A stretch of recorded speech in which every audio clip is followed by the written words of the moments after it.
बोल श्री कृष्ण भगवान की जय। भाइयों बेटियां दोस्तियां पोतियां, सूचना है कि आमोस 19 तारीख की भी है और 20 तारीख की भी है। 19 तारीख ने 9 बजे लागी और 20 तारीख ने 12 बजे तक है।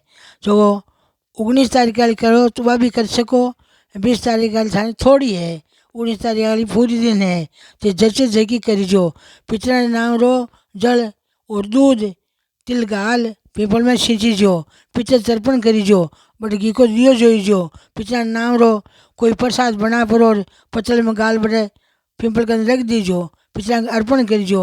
छोटा पितरा ने हाथ से कटोरी में दूध चीनी गाल पहले जल सींचीजो, પછી दूध सींचीजो कि जो मारा छोटा पितर का छा मत मंगिया छोटा जकाने जो जल मिलीजो दूध मिलीजो। और बड़ा पितरा आप जल दूध एन ओ तिल ताकू तर्पण है एन ओ भोजन आप तिरपत जोईजो। मोली चढ़ा दीजो, वो वस्त्र सपने में उजाई हो सके तो वस्त्र पीराईजो। कोई ने बढ़िया ने रे टवाल जरूर दीजो, चप्पल दीजो। हो सके तो गाया ने घास दीजो और कीड़ी नगरो जरूर जरूर सींचीजो। गोटो भरभरो कीड़ी नगरा में जार गाड़ दीजो। गोटो नहीं भरिया अपन कीड़ी नगरो सींचीजो।